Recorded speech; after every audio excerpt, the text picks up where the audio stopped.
Hier, les marchés crypto ont plongé dans le rouge vif. Bitcoin à 78 000 $, Ethereum à 1800 $.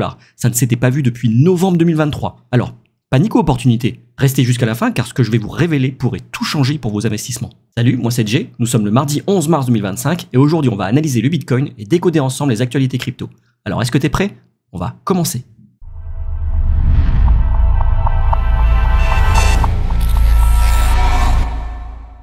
Alors j'en profite pour te rappeler que si mes vidéos te sont utiles, dis-le moi en commentaire, lâche un like, abonne-toi et active la cloche pour ne rien rater des prochaines actualités crypto. Et oui, vous ne rêvez pas les amis, encore une journée dans le rouge, encore un lundi dans le rouge, comme je vous le disais dans ma précédente vidéo, depuis le mois de décembre, les lundis sont majoritairement rouges. Alors là c'est un constat de ce qui s'est passé la veille. Mais alors accrochez-vous bien, quand je vais vous montrer en détail, c'est pas joli. D'ailleurs quand on regarde l'indice de la peur et de la cupidité, bon clairement là on est sur un graphique qui répertorie l'indice tous les jours depuis sa création, c'est-à-dire en juin 2023, et depuis juin 2023, on n'avait jamais atteint ce niveau de peur extrême. On est à 15. Pire qu'un bear market, alors même que le Bitcoin s'échange aujourd'hui autour des 80 000 $. Alors pour rappel, l'année dernière, en mars, pareil, le 12 mars, donc demain ça fera un an, le Bitcoin s'échangeait à 72 000 $ et nous étions dans l'extrême cupidité à 92. Aujourd'hui, nous sommes à 15. Pour dire à quel point les marchés sont déçus. Nous sommes en plein bull run et le Bitcoin retrace de presque 30%. Alors, est-ce qu'il faut paniquer? La vraie question qu'il faut se poser, c'est est-ce que c'est normal de paniquer? La réponse est oui. Oui, c'est normal de paniquer. C'est même humain quand on a des attentes qui sont irréalistes vis-à-vis d'un actif, vis-à-vis de n'importe quoi dans la vie, que ça ne se passe pas comme prévu. Nous tombons dans l'incertitude, dans le doute. Et les marchés n'aiment pas le doute. Quand les marchés doutent, ils chutent. En fait, c'est un cercle vicieux. Plus les gens doutent, plus les marchés chutent. Plus les marchés chutent, plus les gens paniquent. Et on se retrouve dans une espèce de cascade de peur qui entraîne une chute accélérée des marchés. Mais c'est également vrai à l'inverse. Quand les marchés commencent à monter et qu'on devient euphorique, c'est notre euphorie qui va engendrer de l'euphorie, qui va attirer plus de monde et qui va du coup pousser les marchés à la hausse. Plus il y a de nouveaux entrants, plus il y a de l'euphorie, plus il y a de la demande. Et plus il y a de la demande, plus les prix montent. Que ce soit dans un sens ou dans l'autre, les chutes ou les hausses sont exponentielles. Et c'est dû à la nature humaine. La réponse est oui, c'est normal de paniquer. Maintenant, si on se pose la question de est-ce qu'on doit paniquer? Écoutez, je vais répondre tout à l'heure en analyse technique. Restez bien jusqu'au bout de la vidéo, vous allez tout comprendre. Alors la première news, c'est que déjà, cette chute ne concerne pas que les crypto-monnaies. On regarde la heatmap d'hier, c'est également un bain de sang sur les actions. Apple a perdu 5%, Nvidia 5%, Microsoft 3%, Google 4,6%, Meta 4,4%. Aussi un carnage sur les stocks. Et oui, quand on regarde le SP500, vous voyez, on est venu toucher le bas de son canal haussier. Sur le Nasdaq, on a d'abord cassé cette belle résistance au niveau des 20 800 qui avait tenu depuis le mois de novembre 2024. Et après l'avoir traversé, on est venu chercher un support bien plus bas sur un Fair Value Gap Daily qu'on a initié en septembre 2024. Donc clairement, hier, c'est la finance traditionnelle qui a entraîné la chute des cryptos. Les cryptos ont chuté, oui, c'est vrai. Mais regardez les pourcentages sur les actions, c'est énorme. Là, on a l'impression de regarder une heatmap crypto. Et je vous parle même pas de Tesla. Tesla qui a perdu 15%. En termes de valorisation, Tesla valait au mois de décembre 2024 1500 milliards de dollars. Aujourd'hui, elle ne vaut plus que, entre guillemets, 750 milliards de dollars. Donc la valeur totale de Tesla a été divisée par 2. C'est énorme, énorme. Alors on n'est pas là pour parler de Tesla, mais effectivement, depuis que Donald Trump a été élu et que Elon Musk est maintenant à la tête du DOGE, du Department of Government Efficiency, beaucoup d'Américains le considèrent comme fou. Il s'est mis une grande partie de la population à dos, il est en train de couper tous les coûts superflus de l'administration des États-Unis, et donc il est en train de licencier énormément de postes, donc il s'est mis une bonne partie de la population à dos. Du coup, effectivement, l'image de marque de Tesla en pâtit, et ça a déclenché un mouvement de boycott de Tesla. Bon, c'était la petite parenthèse. Mais alors, pendant que Bitcoin et Ethereum chutent, encore une fois, qu'on cède à la panique, c'est normal. Dans la panique, qu'est-ce qu'il faut faire? Il faut toujours, je vous le dis à chaque vidéo, il faut observer ce que les gros acteurs font. Un gros acteur, on a Michael Saylor de la société Strategy. Il va encore lever 21 milliards de dollars pour acheter du Bitcoin. Sa société Strategy en détient déjà 500 000 bitcoins, c'est énorme. Et lui, qu'est-ce qu'il fait? Il est encore en train de mettre en place un montage qui va lui permettre, avec des actions de sa société, d'acheter encore plus de bitcoin, équivalent de 21 milliards. 21 milliards. Moi, vous savez, quand je suis rentré dans la crypto en 2017, on m'a donné quelques petits conseils que je vais vous donner aujourd'hui. Le premier, c'est il faut diversifier. Pas détenir que du bitcoin, ni des altcoins. Et à l'époque, il n'y avait même pas de meme coin. Mais un exemple de portefeuille équilibré, c'était d'avoir au moins 50% de bitcoin, 30% d'Ethereum, et sur les 20% qui restaient, parier sur quelques altcoins. C'est ça un portefeuille sain à l'époque. Et je me rends compte qu'aujourd'hui, ça l'est toujours. Et le deuxième conseil qu'on m'a donné, c'est ne t'improvise pas trader. Et de ce conseil va découler 2 sous-conseils. Le premier, c'est que quel que soit le moment où tu es rentré dans la crypto, si le prix descend, au lieu de pleurer et de paniquer, il faut racheter. Et quand ça monte, au lieu de t'exciter et de dire « ouais, je vais prendre des profits, je connais tout, Non, reste rationnel, observe le marché. Et ce n'est que lorsque une phase d'euphorie est en place qu'à ce moment-là, il faudra considérer effectivement prendre des profits. Mais beaucoup de non-initiés, que ce soit la bourse ou la crypto, se disent de manière simple et bête, « bah oui, c'est comme la bourse, t'achètes quand c'est bas et tu vends quand c'est haut. » Oui, oui. Oui, oui. Merci Sherlock. Mais c'est pas aussi simple que ça. C'est très difficile d'acheter au bottom et de vendre au top. Voilà, c'était la minute psychologie, on passe à la suite. Et alors la suite, c'est une petite infographie qui nous montre le top 10 des crypto-monnaies en market cap et les performances qu'elles ont eues depuis l'investiture de Trump. Et on se rend compte que tout le top 10 des crypto-monnaies est dans le rouge, sauf Tron, sauf TRX, effectivement, où on a plus de 2,9%. Mais majoritairement, le top 10 crypto est dans le rouge depuis l'investiture de Trump. Qu'est-ce qu'on dit? Merci Papa Trump. Alors je vous ai parlé hier, dans la vidéo d'hier que vous pouvez aller voir, je vais vous mettre un petit lien. Je vous ai parlé de cette théorie du complot, que les gros acteurs seraient en train de s'attendre que tout le monde puisse être positionné pour enfin pouvoir déclencher une hausse. Bon, il y a cette théorie, mais il y a une autre théorie, c'est que Donald Trump, depuis son investiture, en fait, pour redonner de la force et de la compétitivité aux États-Unis, ils ont besoin de faire chuter le dollar qui est aujourd'hui beaucoup trop élevé.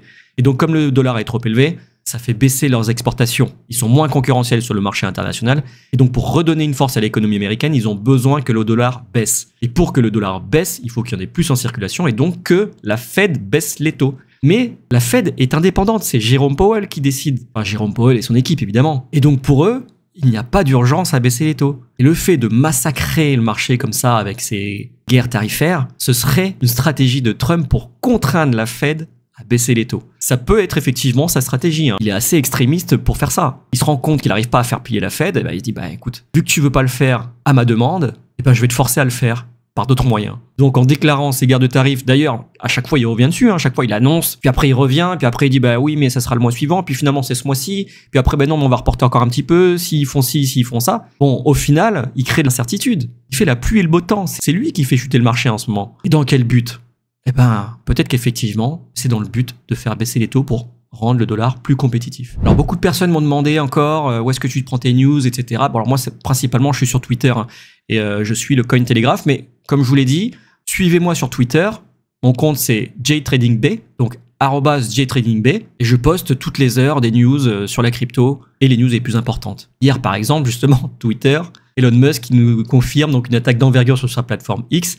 Il dit que la plateforme en subit tous les jours, mais que celle-ci a été réalisée avec tellement de ressources qu'il y a soit un groupe coordonné et organisé derrière tout cela, ou carrément un pays. Alors dans une interview plus tard, il annonce qu'en fait, ce serait l'Ukraine, ce serait des IP ukrainiennes qui seraient responsables de cette attaque. Et donc l'Ukraine est suspectée. Bon, vous savez, c'est assez facile de travestir une IP. Pour l'instant, l'investigation n'est pas terminée. Et enfin, on a CZ, le CEO de Binance, qui nous fait un petit tweet rigolo. Il dit, bah tu sais, quand les gens disent « Oh là là, il a tellement de chance, lui, d'avoir acheté du Bitcoin si tôt », eh bien, ce que tu ressens aujourd'hui, maintenant, en ce moment que tout est rouge, c'est la douleur que nous avons dû endurer plusieurs fois auparavant aussi.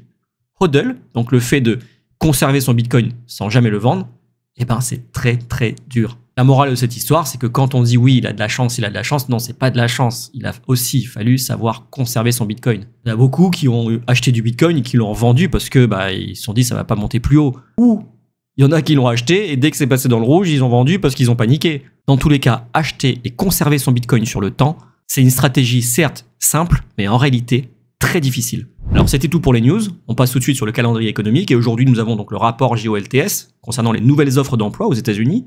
Bon, c'est pas une annonce qui va faire bouger le marché. En revanche, demain, attention, CPI. Ensuite, concernant les inflows et les outflows sur les ETF, on a 278 millions de dollars qui sont sortis des ETF Bitcoin et on a 34 millions de dollars qui sont sortis des ETF Ethereum. Alors concernant les liquidations, on a hier, donc depuis 24 heures, 956 millions de dollars, donc presque 1 milliard de dollars qui ont été liquidés. Ce sont majoritairement des positions longues, c'est-à-dire ce sont des gens qui ont parié sur une hausse du Bitcoin et des autres crypto-monnaies, on le voit ici, qui ont été liquidés.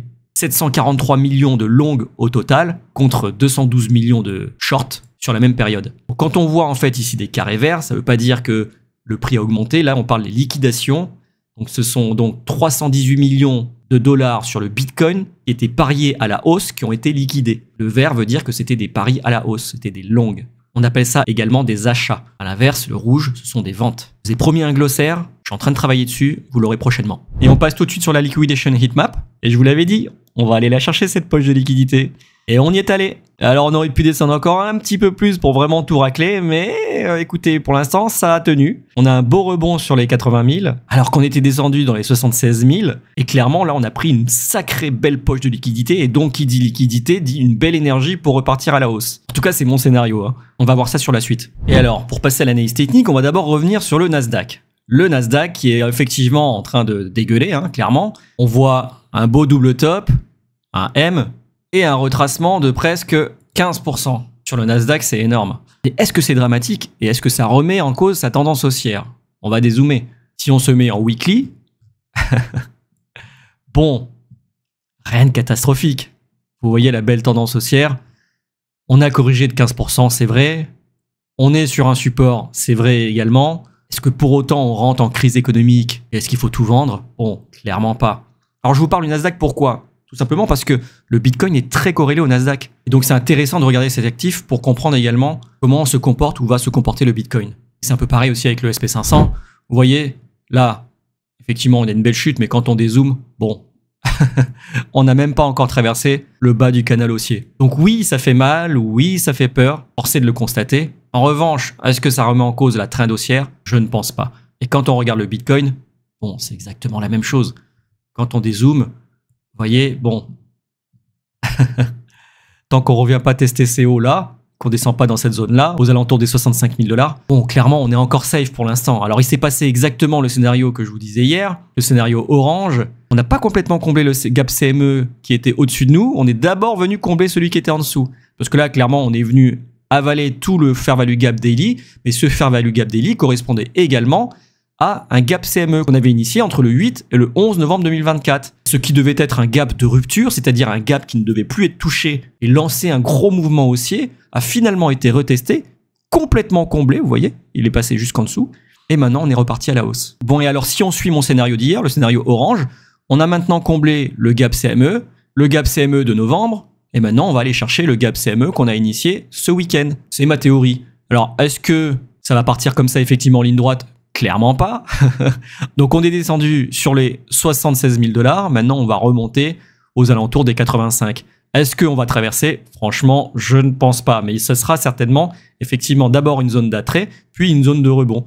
On risque de consolider autour, d'ailleurs, entre les 85 000 $ et les 80 000 $, consolider avant peut-être de repartir à la hausse. Moi, je reste haussier de toute façon. Hein. Je reste haussier. Tant qu'on n'a pas cassé ces niveaux-là, il n'y a pas de raison en fait de devenir baissier. Donc je reste optimiste. Sur cette semaine, on risque d'abord d'aller chercher les 85 000 $ pour combler le gap CME qu'on a initié ce week-end et osciller entre 85 et 80 000, voire peut-être montrer jusqu'à 95, hein, parce que comme je vous avais dit, donc la grosse zone de résistance, elle est aux alentours des 95 000 $. Donc il se passe de toute façon ce qu'on avait un petit peu prédit, c'est qu'on oscille sur un plus gros range, donc entre les 78 000 et les 95 000 $, de quoi trouver effectivement de l'énergie pour partir plus haut par la suite. Mais encore une fois, je vous l'avais dit, ça se fera pas en un jour, ça se fera pas en une semaine non plus. Il faut laisser le temps au marché de se remettre. Ou peut-être à Trump d'arrêter ses guerres de tarifs. Au choix. Bon, et alors pour terminer sur le Bitcoin, je vais vous montrer quelque chose que j'avais tracé déjà, mais je sais pas si vous l'avez vu dans les précédentes vidéos. En fait, l'indicateur qu'il y a en dessous là, de mon graphique, c'est ce qu'on appelle le RSI. Le RSI, c'est un indicateur qui permet de mesurer la force relative d'un mouvement. Donc là, par exemple, vous voyez, de début novembre jusqu'à mi-décembre, on a eu un mouvement haussier, le prix était en train de monter. En revanche, on avait un RSI qui était en train de diminuer, c'est-à-dire que la force relative de ce mouvement haussier était en train de diminuer. On avait de moins en moins de force. Et donc, qu'est-ce que ça veut dire? Ça veut dire qu'il y a une divergence entre le prix et le RSI. Qu'est-ce que ça peut indiquer? Ça peut indiquer un potentiel retournement. Et c'est ce qui se passe d'ailleurs après. Après ce mouvement haussier, vu que le RSI, on voit qu'il a été en surachat début novembre, début décembre, et après le pic du 17 décembre 2024, cette fois-ci, le dernier pic, alors qu'il y a une prise de liquidité au-dessus, il n'est pas rentré en zone de surachat. Et ça n'a pas trompé. Juste après, on a eu un beau retracement jusqu'aux 92 000 $. Là, à l'inverse, on est en train de faire un mouvement baissier. Et quand on regarde, ici, on fait des bas de plus en plus bas sur le prix. En revanche, sur le RSI, ici, il était en survente. Et là, ce bas, il se retrouve dans la zone qui n'est pas en survente. Vous voyez? Donc, il y a une divergence entre le prix et le RSI. Et donc, ça indique un potentiel retournement. Alors, c'est pas forcément immédiat. Vous voyez, là, il y a eu un premier pic, deuxième pic, troisième pic. Il a fallu que le dernier pic soit encore dans la zone qui n'est pas en surachat. pour que le prix retrace. Là, on a eu un pic en survente et le deuxième bottom qui est plus bas que le bottom précédent, le RSI, lui, est à l'intérieur de la zone. Il n'est pas en survente. Ça indique un potentiel retournement. Alors, en trading, il n'y a jamais 100% de réussite, mais les divergences, particulièrement en daily, ont une forte probabilité. Donc effectivement, ça coïncide avec mon scénario orange. On a pris les liquidités du fair value gap, du gap CME, et maintenant on a de la force pour repartir à la hausse. Ça, c'est ce que me dit l'analyse technique, sans parler de news économiques, sans parler de marché traditionnel, etc. Si on se fie uniquement à l'analyse technique, le bottom d'hier a été créé avec moins de force que le bottom du 28 février. Et alors, en ce qui concerne Ethereum, là, on a carrément éclaté la zone de support. C'était une zone qu'on tenait depuis 2 ans, et là, on est venu carrément toucher les 1759 $.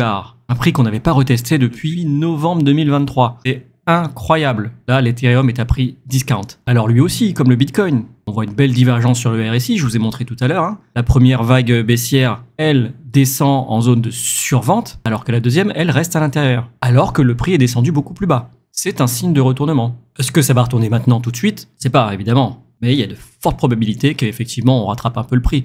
De toute façon, un Ethereum à ce prix, c'est donné. Franchement, c'est donné. Jamais je n'aurais imaginé que post-halving, l'Ethereum redescendrait en dessous des 2000 $. Rappelez-vous, l'année dernière, l'Ethereum, il était à 4000 $. En décembre encore, il était à 4000 $. Et là, on se retrouve au début du mois de mars à 1900 $. Il est même descendu à 1759 $. C'est incroyable. Alors, il y a beaucoup de FUD autour d'Ethereum, c'est vrai, mais ça reste quand même la blockchain avec la TVL la plus élevée, la Total Value Lock. C'est-à-dire qu'il y a énormément d'argent qui est bloqué sur cette blockchain. Elle est utilisée. Beaucoup de protocoles utilisent la blockchain Ethereum pour fonctionner. Même si elle est boudée pour l'instant, je reste persuadé qu'Ethereum n'a pas encore vécu son moment de gloire dans ce bull run. Et on termine avec la Bitcoin dominance qui a eu un petit sursaut, mais clairement, elle n'a pas explosé. Hein.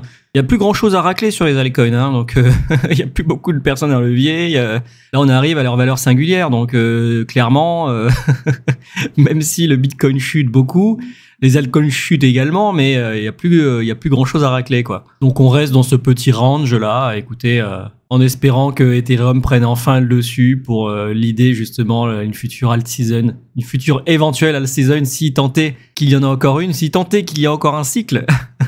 Ça, c'est pas gagné. Depuis qu'il y a les institutions sur le marché, c'est tellement manipulé que franchement, ça devient compliqué. Mais je garde bon espoir. Franchement, je garde encore bon espoir. Faites comme moi, les amis. Ne succombez pas à la panique. Le retracement est totalement normal. Profitez de cette période rouge où tout le monde panique pour vous, au contraire, faire comme les baleines et acheter.